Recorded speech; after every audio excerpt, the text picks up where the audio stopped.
Assalamualaikum warahmatullahi wabarakatuh. Alhamdulillahi rabbil alamin, wassalatu wassalamu ala sayyidil anbiya'i wal mursalin, sayyidina wa maulana Muhammadin wa ala alihi wa sahbihi ajma'in, wa man tabi'ahum bi ihsanin ila yaumiddin. Ashhadu an la ilaha illallah wahdahu la syarikalah wa ashhadu anna Muhammadan abduhu wa rasuluh. Fa nas'alullahal azim an yarzuqana fahman nabiyyin wa futuhal arifin wa an yamunna alaina al ikhlasu fil qawli wal amal. Ma'asyiral muslimin jamaah rahimakumullah. Dalam fikih muamalah ada pembahasan yang sebetulnya menarik, yaitu adalah terkait wakaf. Secara umum wakaf itu bahasanya adalah memberikan suatu harta untuk disimpan, atau bisa juga secara bahasa mematikan atau memberhentikan. Artinya apa? Kalau harta sudah diberikan atau dijadikan wakaf, maka berhenti dari penggunaan lainnya atau beralih penggunaannya dari seorang wakif kepada orang yang menerima wakaf. Secara istilah fikih, wakaf itu adalah habsul mal, menahan harta ala hukmi milkillahi ta'ala, di mana harta tersebut ketika ditahan maka kepemilikannya sudah menjadi milik Allah subhanahu wa ta'ala. Biqat'it tasarruf fi aslihi, dengan cara memberdayakan atau mempergunakan, menghasilkan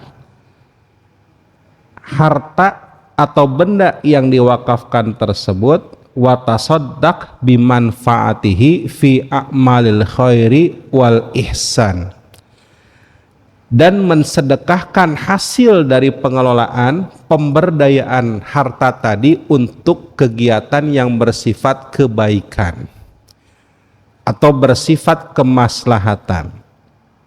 Artinya, kalau seseorang sudah mewakafkan hartanya misalnya kepada suatu lembaga atau kepada seseorang, maka otomatis harta tersebut berpindah jadi hak milik hakikatnya Allah subhanahu wa ta'ala, tidak bisa diklaim, maka orang yang mewakafkan tadi tidak boleh mengambil keuntungan karena sudah menjadi hak milik Allah subhanahu wa ta'ala. Begitupun ahli warisnya tidak boleh mengambil kembali harta wakaf tersebut, kecuali memang nanti ada ketentuan-ketentuan fikih. Tapi kalau selama harta itu diwakafkan, kemudian diberdayakan, tadi saya katakan, dan menghasilkan, maka manfaat hasilnya tadi itu digunakan untuk hal-hal kebaikan atau kemaslahatan umat. Secara sederhana, di Indonesia ini setidaknya, ya, kalau kita misalnya dicontohkan mewakafkan harta untuk masjid, contohlah misalnya Masjid Peruri ini, maka masjid ini dibangun, kemudian diberdayakan. Nah, setelah ada hasilnya, ya, entah itu misalnya hasilnya berupa penyewaan atau misalnya berupa dari lahan parkir dan sebagainya, maka hasilnya tersebut digunakan untuk misalnya operasional masjid, bayar listrik lah, bayar air, bayar keamanan dan lain sebagainya. Atau misalnya dalam case yang lain di Indonesia ini kebanyakan adalah atau mewakafkan dalam kondisi atau untuk lembaga pendidikan, bangun sekolah misalnya kan, ya, kemudian hasilnya tersebut, maka ketika bangun sekolah diwakafkan maka mendapatkan hasil, maka hasilnya disedekahkan atau diberikan untuk hal kebaikan atau kemaslahatan kepada masyarakat umum. Permasalahannya, yang dapat dana wakaf atau harta benda wakaf, apapun itu bentuknya, mau tanah, mau bangunan, ketika mendapatkan harta wakaf, seolah wakaf itu hartanya menjadi hak milik pribadi. Buatlah dia yayasan, ketuanya dia, sekretarisnya istrinya, bendahara bapak mertuanya, dewan pembina orang tuanya. Lama-lama harta wakaf itu berubahlah jadi hak milik yayasan atas nama pribadi. Itu banyak terjadi. Padahal harta wakaf tadi saya katakan adalah hakikatnya sudah menjadi milik Allah Subhanahu wa ta'ala, dan hasilnya wajib diserahkan untuk kemaslahatan kebaikan umat. Tapi ini yang terjadi nyatanya, hasil yang didapatkan dari harta wakaf, apakah itu dari bentuk masjid, dari lembaga pendidikan, atau dari bentuk-bentuk yang lainnya yang intinya menghasilkan, kebanyakan atau mungkin ada yang menjadi untuk diri pribadi, masuk ke kantong, atau untuk keluarganya. Lalu hasilnya apa untuk masyarakat? Tidak ada kebaikan untuk masyarakat.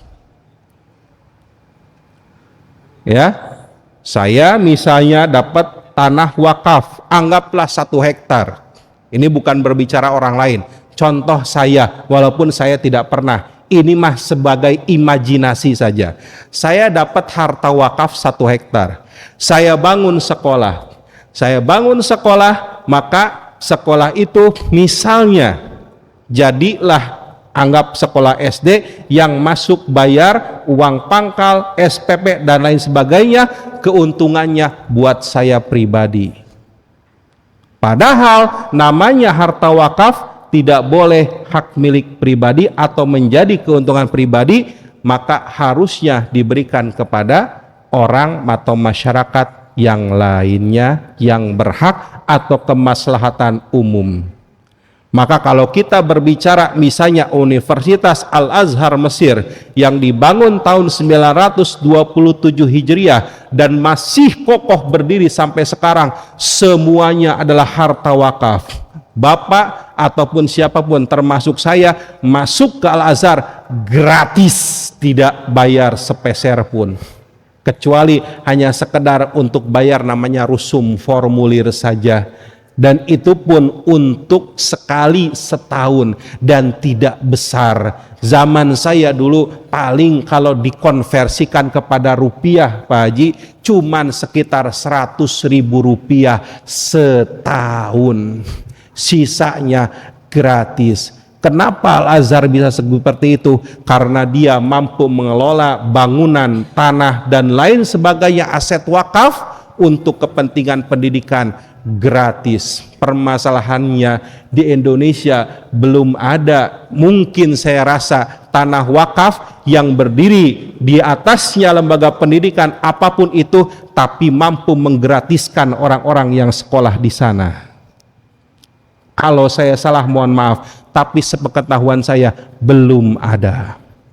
Orang yang masuk bayar, dari di mana keuntungannya? Keuntungannya wallahu a'lam. Apakah untuk masyarakat sekitar? Kalau memang untuk masyarakat sekitar, saya rasa setiap pesantren yang dibangun di atas tanah wakaf harusnya semuanya sejahtera dan mampu mengenyam pendidikan yang layak. Masuk ke pesantren atau masuk ke lembaga pendidikan itu cuma-cuma, gratis, tanpa harus bayar.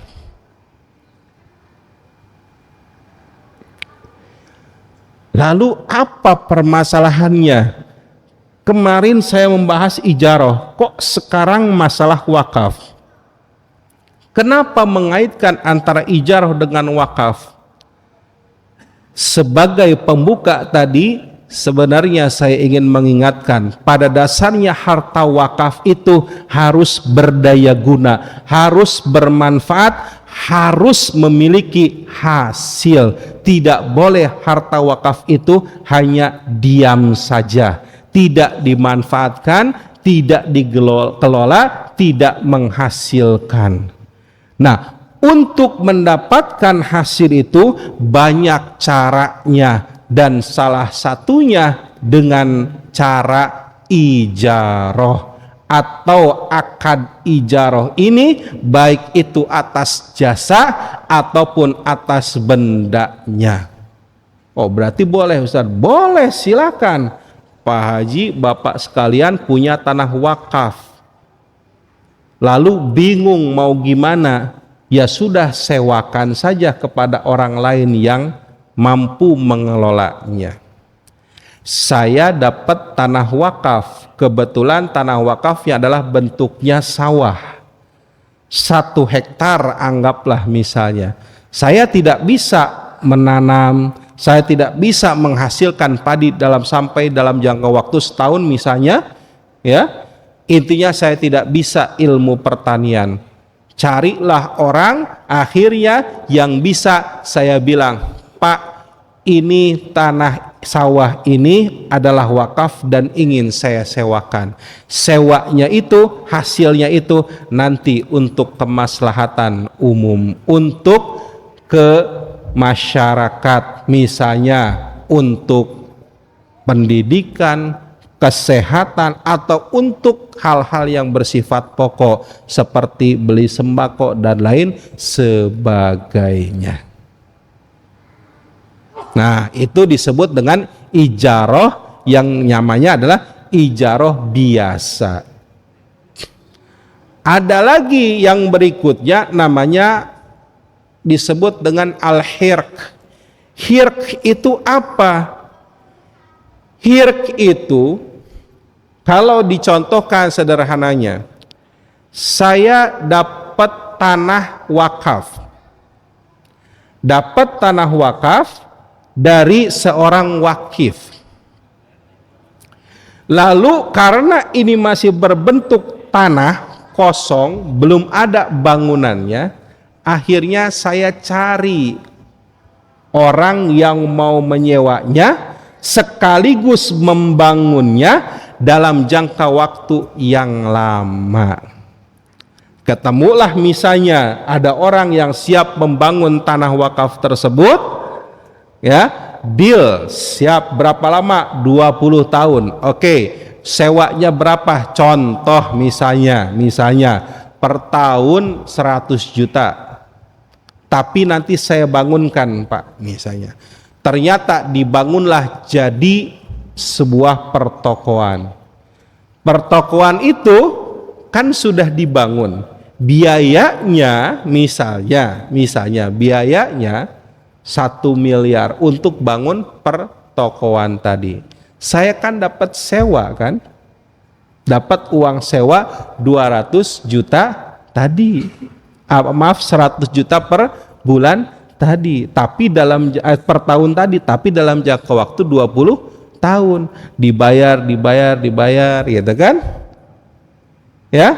Nah, tapi dalam hal ini karena saya menyewakan dan bangunan itu dibangun oleh orang lain, oleh orang yang menyewa, saya pengen punya tanah itu, maka akhirnya kita deal sama yang penyewa tadi, Pak, tidak masalah Bapak bayar sewa ke saya 100 juta, tapi syaratnya tanah ini, bangunan ini nanti setelah 20 tahun jadi milik kami, harta wakaf. Oke Pak, berapa? Ya sudah 100 juta. Akhirnya deal, 100 juta yang saya terima tadi sebagai uang sewa, saya berikan lagi untuk beli rumah atau bangunan pertokoan tadi yang telah dibangun oleh si penyewa tadi. Setelah 20 tahun kan enak. Kita sudah ada bangunan, tanahnya sudah ada, dan kita tinggal melanjutkan hasil bangunan tadi dengan menyewakan kepada orang lain. Nah, ini namanya al-hirq. Ya, Pak. Ya. Ada lagi al-marsad. Kalau al-marsad hampir mirip dengan al-hirq sebenarnya, sewa dengan membangunkan bangunan di atasnya tadi. Itu kan? Tapi kalau al-marsad pada dasarnya ada aulawiyah atau ada keutamaan, nanti kalau habis masa sewa setelah 20 tahun, si penyewa memiliki hak pertama untuk ditawarkan sewa berikutnya dibandingkan yang lain. Itu saja bedanya. Gitu kan, lebih enak gini Pak sebenarnya Pak. Jadi orang yang mendapat harta wakaf atau sebagai nazir tidak bingung, dapat tanah bingung mau digimanain, uang nggak punya, gitu kan? Pada dasarnya Islam sudah memberikan kemudahan dengan cara apa? Kerjasama. Yuk bangunkan ini, gitu kan? Tapi hasil sewanya atau biaya sewanya dari nilai bangunan ini, kan enak sebenarnya Pak. Selesai masa sewa, maka kita sudah punya tanah, sudah punya bangunan. Dan ini sudah berjalan sebetulnya kalau di negara-negara Timur Tengah seperti Mesir, Yordania, Arab Saudi ini sudah berjalan. Nah, sayangnya mungkin akad marsad hirq ini sepengetahuan saya belum begitu berjalan di Indonesia. Kebanyakan orang itu tidak berpikir saya punya tanah wakaf udah aja biarin. Akhirnya apa? Tidak ditanam, tidak dibangun, tidak diapa-apakan, dan tidak menghasilkan apa-apa. Yang terjadi justru tanah wakaf malah pindah kepemilikan dari awalnya hak wakaf atau akte ikrar wakaf merubah menjadi sertifikat hak milik. Itu yang terjadi akhirnya.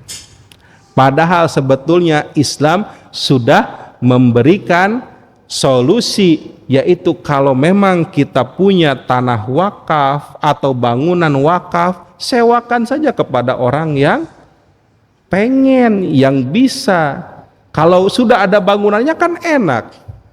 Oh, sudah ada bangunannya, berarti kan kita tinggal deal-dealan saja harga sewanya berapa nih, misalnya 100 juta setahun. Nah, uang dari 100 juta itulah untuk misalnya kemaslahatan umum, untuk operasional lah, untuk misalnya pendidikan lah, ya, dan juga untuk yang lainnya. Nah, maka hadirin ma'asyiral muslimin jamaah rahimakumullah, kaitannya dengan hal ini, para ulama sebetulnya 4 mazhab sudah sepakat. Harta yang diwakafkan boleh disewakan atau diakadkan ijarah. Tidak ada perbedaan tentang kebolehannya, cuman berbeda urusan teknisnya saja. Teknisnya gimana Ustaz? Misalnya mazhab Hanafi dan mazhab Maliki gitu kan membolehkan kalau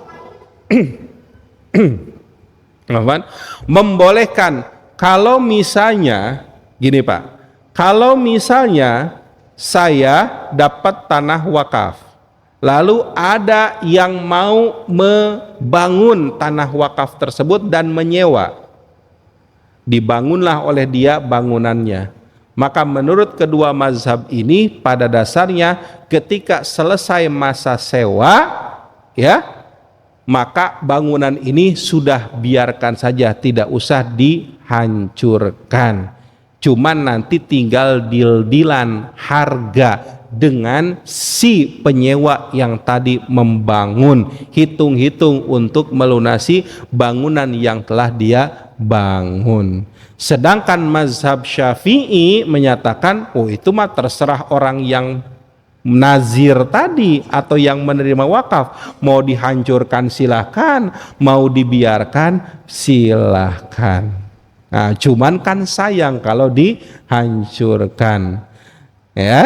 Nah, tapi dalam hal ini itu tatarannya tataran teknis. Maka hadirin jamaah rahimakumullah, berbicara tentang ijarah atau akad ijarah ini, sewa menyewa, baik itu atas jasa ataupun atas barang, pada dasarnya boleh harta yang diwakafkan. Misalnya masjid ini nih Pak, misalnya ya, ini tanah wakaf semua, atas tanah wakaf, bawah tanah wakaf. Ternyata yang di bawah ini disewakan atau diakadkan ijarah kepada pihak lain, kemudian hasilnya untuk kas masjid operasional, untuk bayar guru, misalnya guru ngaji, untuk bayar merbot, imam, khotib dan lain sebagainya, maka itu justru hal yang sangat dianjurkan dalam Islam, sehingga harta wakaf itu berdaya guna, bernilai dan bermanfaat sesuai dengan hadis baginda Nabi Muhammad SAW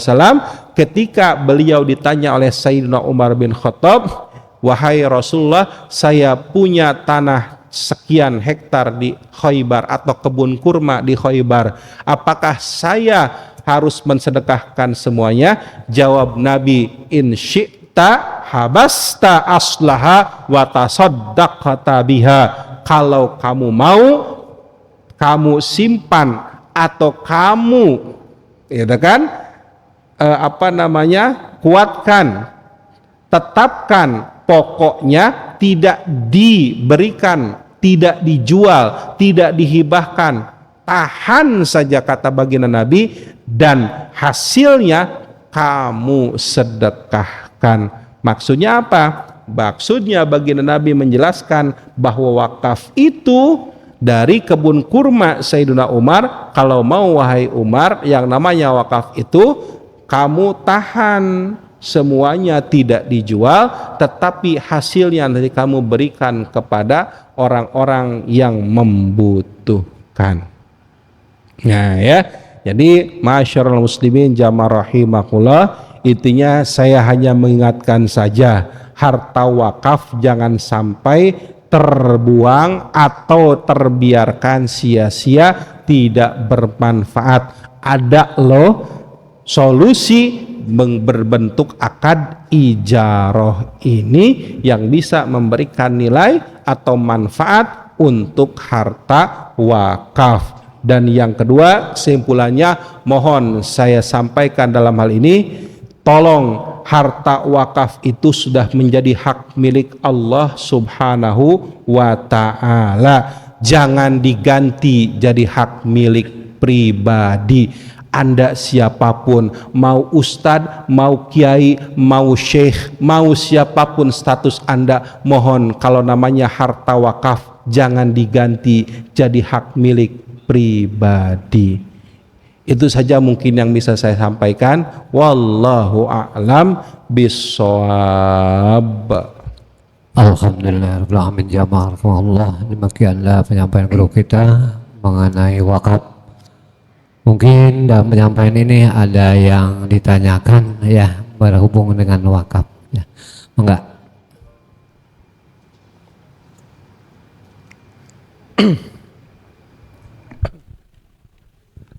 Assalamualaikum Ustadz. Saya mau nanya, dari tadi kan wakaf ceritanya adalah tanah dan bangunan. Ya. Apakah bentuk lain bisa Pak? Misalnya kayak AC di masjid ini, apakah itu bisa bentuknya dijadikan wakaf? Misalnya karpet di masjid, apakah itu bisa wakaf? Oke. Kemudian pertanyaan keduanya, misalnya ternyata setelah rusak, Ya. itu gimana statusnya? Boleh nggak dijual yang rusak tadi? Oke. Ntar duitnya seperti apa? Mungkin itu pertanyaan. Makasih Mas Ustadz. Langsung, punten Pak. Ya, terima kasih Bapak. Wakaf apakah boleh tidak hanya dengan tanah bangunan, gitu kan? Pada dasarnya boleh Pak. Memang kalau kita berbicara historis, zaman Nabi, zaman para sahabat, kebanyakan harta wakaf itu berupa tanah dan bangunan Pak. perkebunan lah, gitu kan, pertanian atau mungkin bangunan lain sebagainya. Itu historisnya memang zaman Nabi kebanyakan mayoritas adalah berbentuk tanah dan bangunan. Cuman seiring berjalannya waktu, gitu kan, ternyata wakaf juga boleh menggunakan benda lain yang intinya bisa memberikan manfaat, ya, maslahat kepada masyarakat umum, gitu kan. Boleh AC, karpet, apapun itu bentuknya boleh. Cuman yang harus dipastikan namanya wakaf jangan ditarik lagi, Pak. Jangan kayak caleg di mana, Pak, itu kan kalah ngamuk ditarik lagi, gitu kan. Sudah ngasih karpet ke masjid, wah kalah suaranya, tidak ada yang nyoblos di lingkungan masjid tersebut, ditarik lagi karpetnya. Bahkan yang lebih parah itu saya lihat kuburan, Pak, sampai dibongkar padahal sudah diwakafkan, gitu kan. Nah ini jangan seperti caleg-caleg ya, saya lihat banyak sekali ya mungkin tidak sedikit caleg-caleg yang stres ya, mengalami ODGJ ya, jadi gangguan jiwa. Nah namanya wakaf harus sudah ikhlas, Pak. Ini saya serahkan untuk kepentingan umat, gitu kan, karena sudah berpindah kepemilikan menjadi hak milik Allah Subhanahu wa ta'ala, gitu Pak ya. Itu yang pertama. Yang kedua, saya misalnya tadi AC rusak, padahal itu harta wakaf, boleh tidak dijual? Boleh pada dasarnya, Pak. Selama itu harta wakaf, kemudian nanti misalnya kita jual dan mendapatkan keuntungan dari penjualan tersebut, tapi digunakan untuk harta wakaf lagi atau untuk beli AC lagi, maka itu boleh. Jangan nanti hartanya dijual, AC-nya dijual, tapi masuk ke kantong sendiri. Padahal itu adalah harta wakaf, ya boleh dalam rangka misalnya karena AC-nya sudah rusak, AC wakaf ini sudah rusak, harus diganti, dijual. Nah uang yang hasil penjualan tadi dibelikan AC lagi dengan mungkin tambahan dari dana-dana yang terkumpul, sedekah, infak ataupun lain sebagainya, maka itu boleh. Pahalanya gimana? Insya Allah akan terus mengalir selama itu tidak ditarik oleh si ahli waris, gitu Pak. Hati-hati nih, kalau ada ahli waris yang sering narik wakaf, gitu kan, berarti pahalanya nanti Pak nggak nyampe kepada si muwakif atau yang mewakafkan, karena banyak Pak kasus ahli warisnya nggak tahu ditarik harta wakafnya.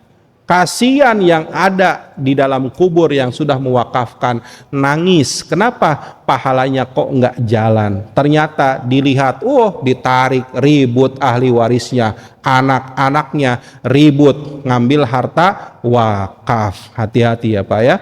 Nah, karena kejadian Pak Haji, saya ada satu masjid, selesai orang tuanya sudah nggak ada semuanya, anak-anaknya mengaku-ngaku, harusnya saya jadi pengurus DKM dan lain sebagainya, gitu kan.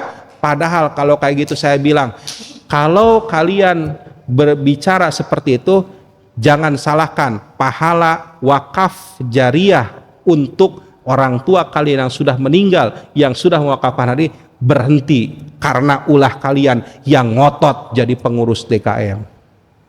Ngototnya bukan ngotot secara ini Pak, betul ngotot, gitu kan. Ya, jadi bukan dengan cara pemilihan yang sifatnya sah musyawarah, tapi memang ngotot-ngotot. Ada kejadian seperti itu Pak. Ya, masih di Kerawang, tapi insya Allah bukan di sini, gitu kan? Ya, insya Allah kalau di sini aman, ya, gitu Pak Haji. Boleh pada dasarnya. Wallahu alam. Mungkin ada lagi untuk wakaf.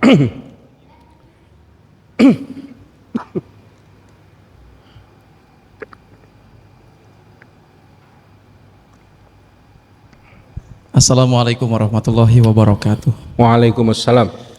Pak Ustadz, saya mau bertanya, bolehkah kalau ada orang yang mau mewakafkan sesuatu, tetapi yang akan menerima wakafnya memberikan syarat.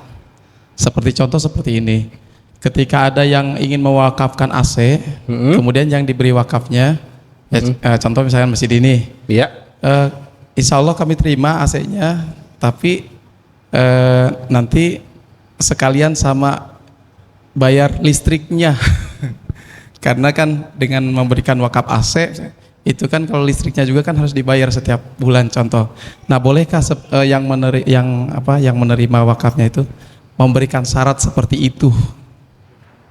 Oh, oke. Bukan dari yang memberinya ya, bukan ya, tapi yang menerima Yang wakafnya. menerima, Oke, ya.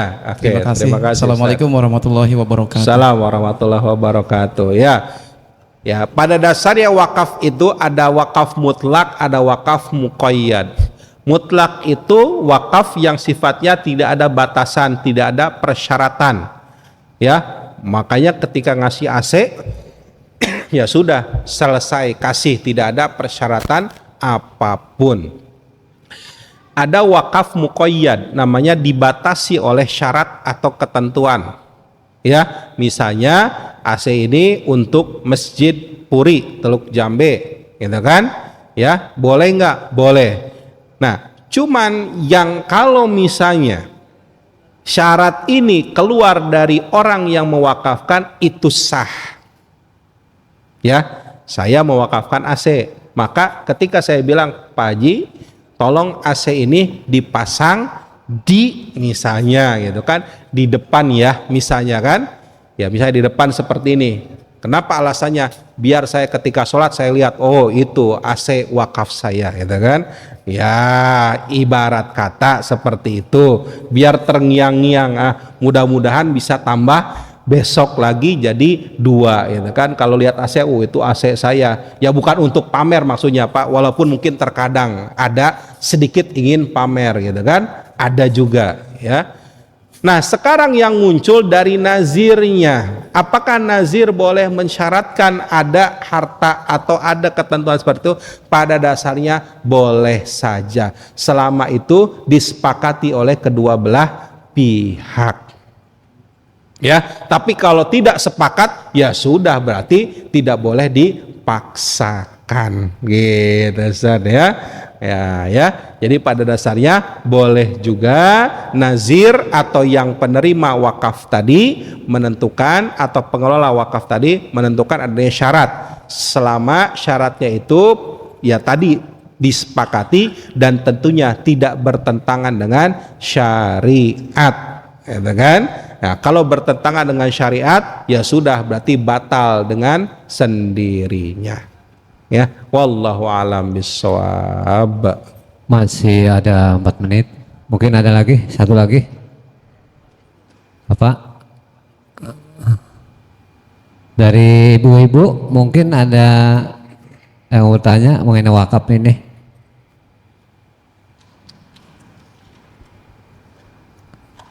Pak Wahyu ada biasanya. Ada satu lagi ya.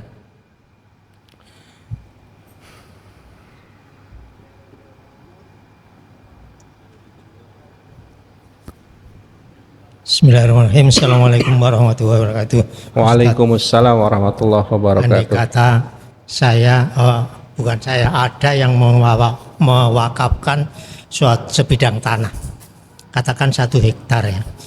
Kemudian tanah wakaf tersebut dibentuklah yayasan, katakan dibangun suatu pendidikan. Ya alhamdulillah dengan wakaf dan kemajuan pendidikan tadi semakin besar, terus karena rezekinya melimpah, terus dibelikan tanah lagi, perluasan dari 1 hektar tadi katakan menjadi 2 hektar. Padahal wakaf tadi itu dibatasi katakan 20 tahun ya. Kemudian yang 1 hektar lebihnya tadi dibangun lagi suatu pendidikan. Yang pertama pertanyaannya, apakah perluasan 1 hektar tadi termasuk termasuk menjadi wakaf atau bukan? Kemudian nanti kalau yang 1 hektar tanah wakaf tadi selama 20 tahun sudah habis dikembalikan lagi. Terus yang tadi penyewa tadi mengembangkan tanah yang perluasannya tadi sehingga yang 1 hektar sebelumnya dikembalikan. Ini kira-kira bagaimana Ustadz? Assalamualaikum warahmatullahi wabarakatuh. Gak apa-apa ya Pak Haji ya, agak udah ada tit-tit tadi punten ya. Sudah belum? 2 menit lagi, oke. Mungkin mohon maaf, mungkin kalau agak singkat ya Pak Haji ya. Pada dasarnya, apakah misalnya ketika pengembangan tanah wakaf tadi dari 1 hektar menjadi 2 hektar, apakah dikategorikan tanah wakaf? Tergantung akadnya dulu Pak Haji. Artinya, akad wakaf yang pertama tidak boleh nanti saling berkaitan dengan akad wakaf yang berikutnya. Nah, ya, berarti kalau misalnya tanah wakaf tadi 1 hektar udah selesai 1 hektar, maka kalau mau wakaf lagi maka harus ada akad wakaf yang baru. Ya, nah kondisinya kalau misalnya selesai tanah wakaf tadi misalnya dari 1 hektar setelah disewakan ternyata bisa perluasan gitu kan, dan bisa perluasan nambah menjadi 1 hektar yang lainnya, lalu orang yang menyewa tadi pindah kepada yang lain ya, atau kepada tanah yang 1 hektar yang baru untuk mengembangkan. Lalu bagaimana tanah yang tadi diwakafkan atau yang disewa tadi? Tanah yang tadi disewa tadi maka kembali menjadi milik nazir atau dikelola kepada lembaga yayasan tadi Pak Haji. Ya, maka si penyewa tadi boleh tidak melanjutkan kepada tanah 1 hektar yang baru? Boleh, tetapi harus ada akad baru yang tidak terkait dengan akad yang lainnya. Maka dalam hal ini tadi saya sampaikan pilihannya sebetulnya ada 2, gitu kan? Apakah nanti ketika akad 20 tahun tadi sewa tadi setelah berakhir ada opsi melanjutkan ataukah tidak? Kalau ada opsi melanjutkan, maka di situ dijelaskan bahwa prioritas untuk sewa berikutnya adalah kepada si penyewa yang lama, gitu kan? Nah, lalu harga sewanya itu menyesuaikan dengan harga pasar atau ujroh mithil Pak Haji. Jadi bisa jadi harga pasarnya naik setelah 20 tahun, maka otomatis harga sewanya pun naik, itu pun tidak masalah. Yang penting hasil daripada sewa tadi untuk pengembangan tanah lain 1 hektar lagi diwakafkan lagi, maka itu pada dasarnya justru hal yang sangat baik. Berarti harta wakafnya itu semakin berkembang. Dari hadis atau dari yang digambarkan oleh para ulama, harta wakaf itu pada dasarnya semakin berkembang maka itu semakin bagus, gitu ya. Nah, itulah yang namanya harta wakaf. Wallahu a'lam bishawab. Alhamdulillahirrahmanirrahim. Jamaah rahimakumullah, demikianlah pemaparan mengenai wakaf dan guru kita.